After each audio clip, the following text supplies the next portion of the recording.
Hello again and welcome to another Warhammer 40k Imperial Guard Tactics video. Now before we get into today's video, I would like to say a huge thank you to Juan Quavez for sending in some awesome pictures of his Armageddon 9th Orc Hunters, the Lust Hogs. Looks absolutely fantastic, and whilst these guys are Cathchans, the way you've built the army and the modelling and the style behind them, I could definitely see you being able to run these as a cool Scion force as well. So thank you, Juan, for sending in these pictures. Look absolutely fantastic. I love the converted Valkyries, and then you've got some guys who've got like AK-47 guns, and some with M16s. Looks really cool.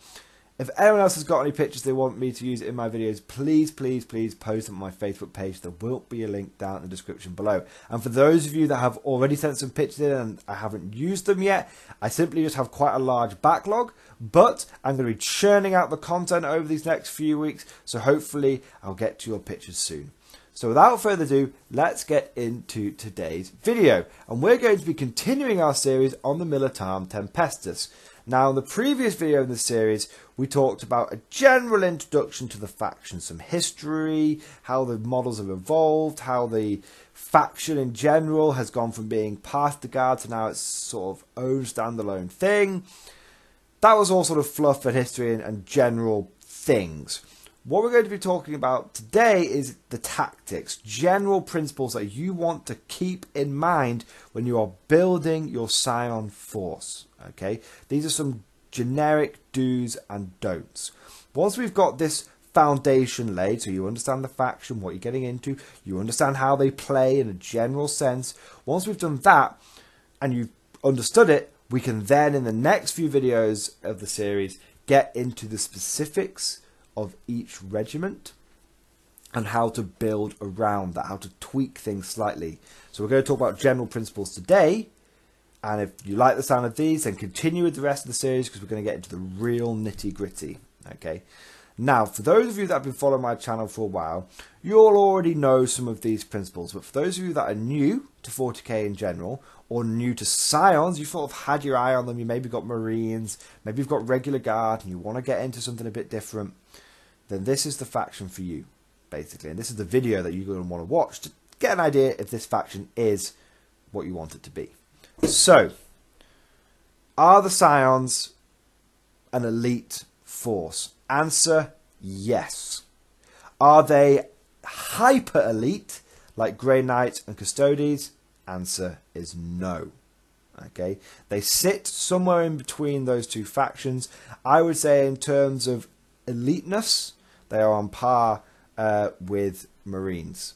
Okay, that's the similar sort of models you're going to be fielding. You know, with Marines, you typically will find yourself with 40 to 50 models on the board.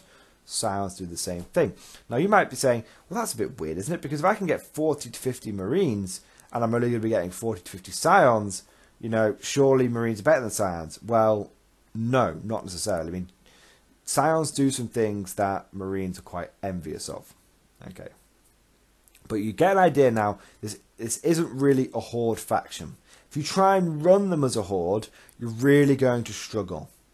Okay? They're not a typical horde army. They're not cannon fodder. If you want to run a horde army of humans, you should be looking at the regular Imperial Guard. If you want to run one of those tactical guard regiments that's going to have lots of vehicles and other bits and bobs, and with a core of elite infantry, if you want your sort of modern day military shock troops elite formation, like maybe your Royal Marines or your US Marines, something like that, Delta Force, something, you know, along those lines, then Scions are the regiment you're going to want to be looking at. Okay, that's the vibe. You know, they're not super duper hyper human elites like Space Marines, but they're not your run-of-the-mill grunt cannon fodder. You know, they are elite shock troop soldiers. Okay.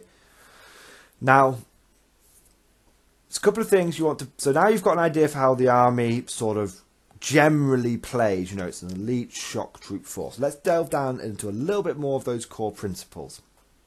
So, to do that, you want to have a look at some of the special rules around your Scions and how the units are made up. So generally speaking, you're going to be running lots of 5-man squads. You're not going to be running big 10-man squads.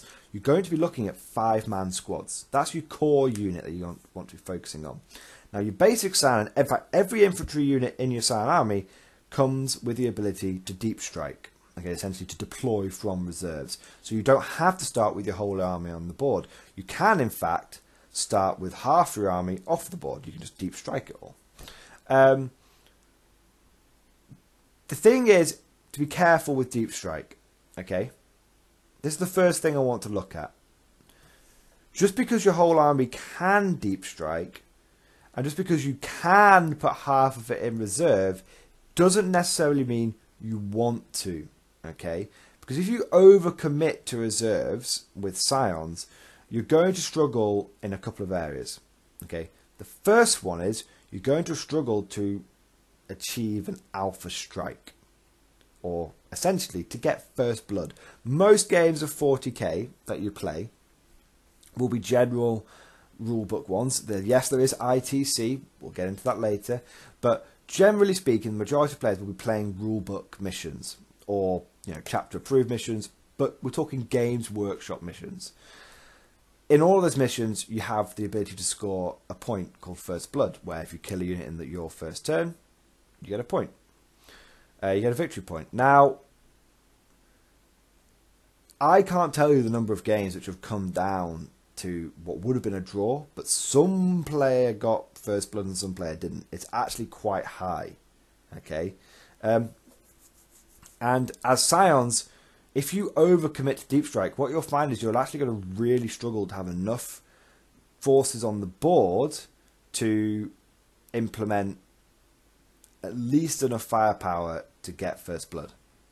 Okay, so that's one thing to have. Just because you can deep strike 1,000 points of your army doesn't mean you necessarily should be.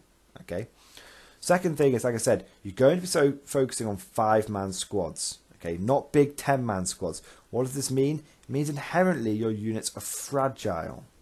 Okay, you might think, if you're a Marine player and you're coming to Imperial Guard and you're like, what's a good in between Imperial Guard Horde and Marines? Scions.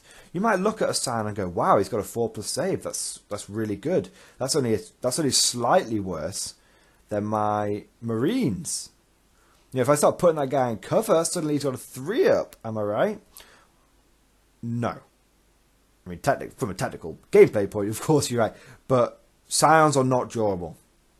They're incredibly fragile. Yes, you have a 4+ save, but guess what? You're toughness 3, just like a regular guardsman. And there is a hell of a lot of weapons out there that do not care whether you have a 4+ save or a 5+ save. You just haven't got an invulnerable save. So you're going to die. This is modern war. This is 40k. You ain't got a vulnerable save. You're not that durable. It's as simple as it gets. So do not be fooled into a false sense of security with that sweet 4+ save. It's not that good. There will be times when it comes up, like when you're facing, some sort of wacky gene cyclical all-shooting hybrid army. I mean, who would come up with that concept? But there will be times when you're facing an army which puts out a lot of firepower but doesn't have a lot of AP. Even Tau can do, if they're running a lot of fire warriors can have that, or like I said, Gene Cyclical with lots of shooting. Then fine, but they're not common foes you're going to face. Okay, what I'm trying to say is, I don't want to labour the point too heavily. Don't think just because you've got carapace armour that you're durable. You're not. You're fragile. I have yet to see a 5-man or even 10-man squad of Scions survive a deep strike. The enemy will just sweep them aside, and that's fine. You just have to accept it. So that's a couple of pitfalls. Just because you can deep strike, you shouldn't, and just because you've got a 4+ save doesn't mean you're durable. Okay, so we focused on a few negatives, and I appreciate that this video has been a little bit focusing on what Scions can't do. So let's now look at what they can do. Okay, so you can take 5-man squads for cheap. You're only paying 7 points per Scion. Okay, so what does that tell you? It tells you that they're disposable. You might not feel like they're disposable. These are meant to be the best of the best of the regular humans. You don't want to be chucking them away. No, you will be chucking them away. It's crazy, but your Scions are actually just as disposable as your regular guardsmen. The key to winning with Scions is, if you know they're going to die, making them die on your terms and not your enemy's terms. Okay, so you can take a 5-man squad on 25mm bases, that's a small footprint. In that 5-man squad, you can take 2 special weapons and your sergeant can take a plasma pistol. That means out of your 5-man squad, 3 of them are able to take special weapons. That is really important, okay? And those 5-man squads with essentially 3 special weapons are going to form the crux of your entire army. Back in the day, plasma pistols were really expensive and they weren't really worth running. Now, I would say, honestly, every Scion sergeant have a plasma pistol. Okay, I used to swear by putting bolt pistols on all my Scion sergeants. I would now say plasma pistols are the way to do it. Okay, hotshot las pistols, yes, they're free, but they don't do anything. Bolt pistols, yes, they're 1 point, and they allow your Scion sergeant to shoot something when he comes down from deep strike. But I've yet to see one of my bolt pistols in 100 games do anything. So you might as well pay for the plasma pistol. One of my good opponents and very good friends has a pure Scion army, and he has put plasma pistols on every single one of his squads. In fact, there's a battle report on this channel, Genes to Look All vs. Scions. Go and check it out. Fairly recent, the latest one I've done.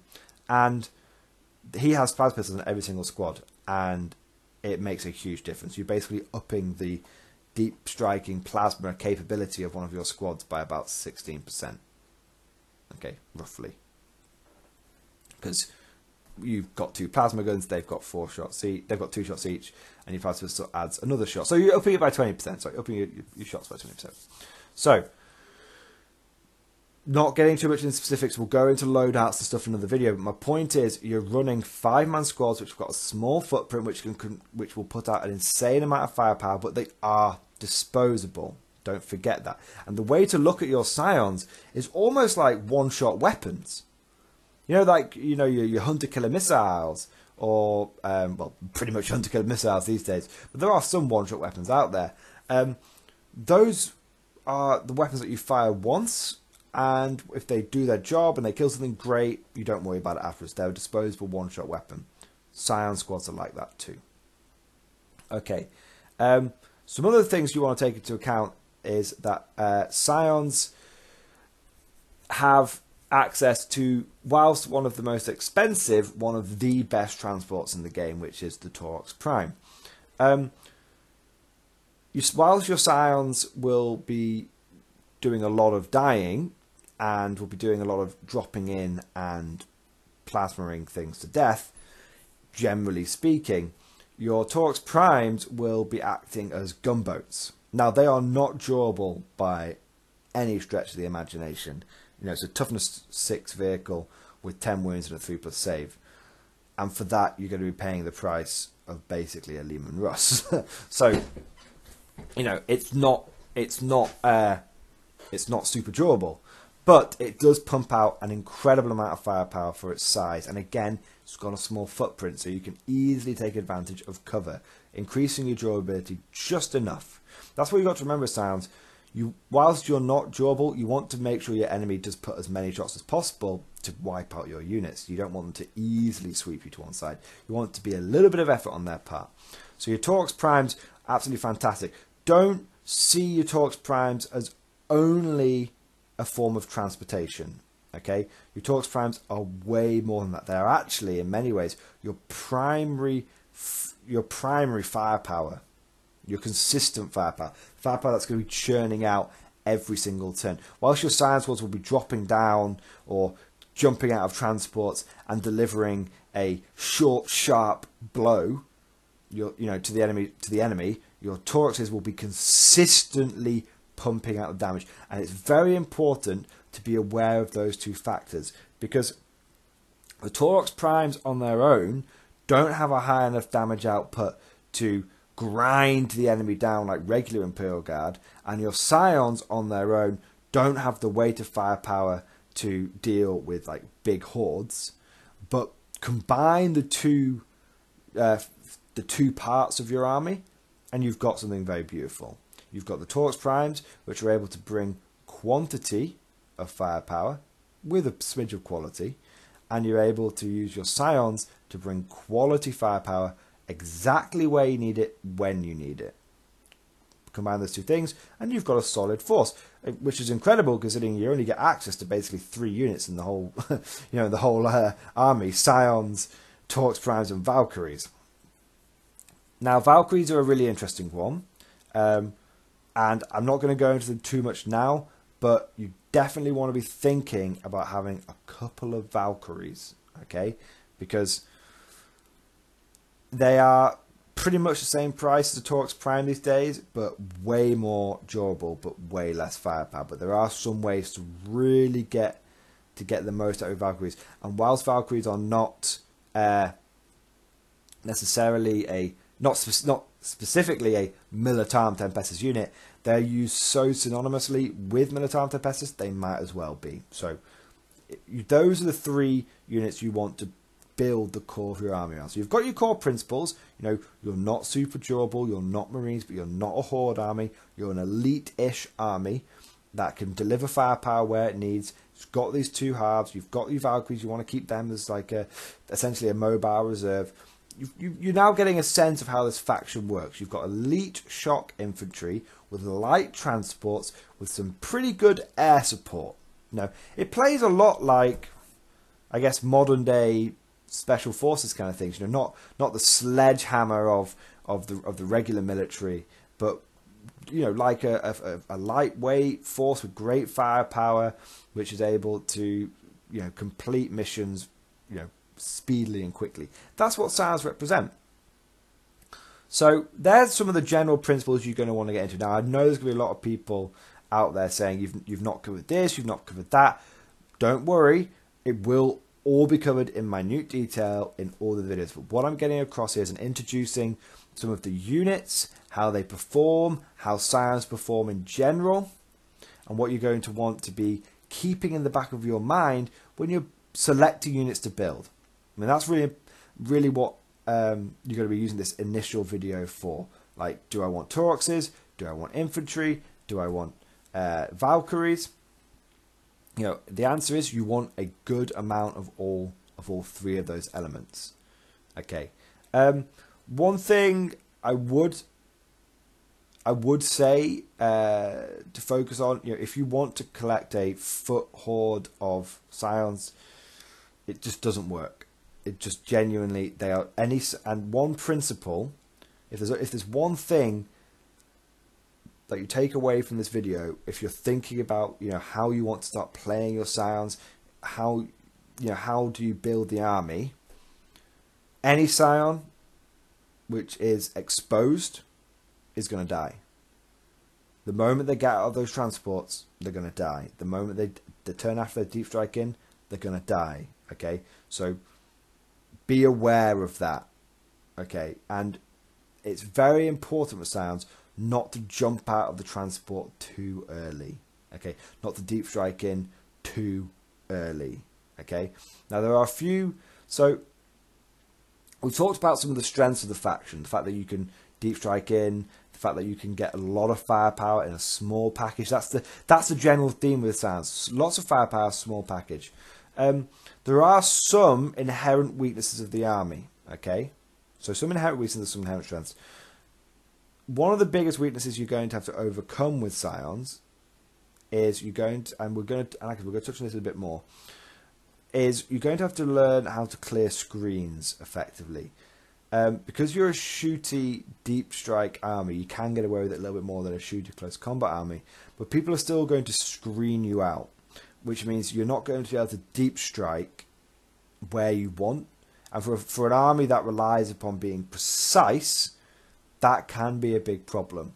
So we'll go over in later videos the best way to deal with that and the way to build your army to adapt to what happens when you face an enemy which is going to really deep strike you out. So that's one of the inherent weaknesses.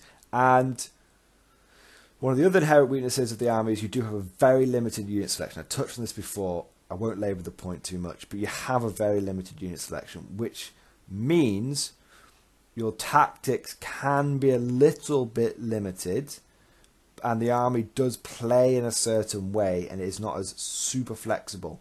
Like, Marines, you can build Marines to do pretty much anything, and you can build regular guard to be any kind of army. You want a horde army, you want a tank army, you want a flyer army, you want a hellhound army, you want a cavalry army. Regular guard can do it. Scions aren't like that. They are a specific thing, and they do that specific thing very well. So make sure that's what you're interested in. And that's the thing is, you know, short, sharp delivery of firepower in a precise location, precise tactics. That's what the Scions are all about. Inherent strengths of the army is that they are surprisingly uncomplicated. For an army that takes, I would say, arguably a very high level of skill to learn to use properly, they're surprisingly uncomplicated. And that's inherently because you don't have a huge unit selection. You know, you've got your Tauruxes. They're pretty much broken down to two different types of Taurux, Punchy Primes and Daka Primes. We'll get into that later. And you have, you know, your Scions, which pretty much get broken down into deep striking Scions and not deep striking Scions, and how you want to implement both of those kinds of units. And then you have Valkyries. And that's pretty much it. That's pretty much it. So that's it. That is a general overview of how Scions play, their inherent strengths, their inherent weaknesses, and their general tactics. We will be going into much more detail in other videos in the series. So keep your eyes open for me posting those. Scions are going to be the main focus of my videos going forward. So there should be another video on them tomorrow and the day after and go forth. We're really going to be focusing in on the Scions. So hope you guys have enjoyed this video. Hope it's got your taste buds excited, your mouth watering for some more Scion content. And I will see you guys in the next video. And if you've got any comments, any suggestions, if there's any particular part of Scions that you want covering, put it down in the comment section below. Okay? Thank you for listening. And of course, I'll see you guys next time.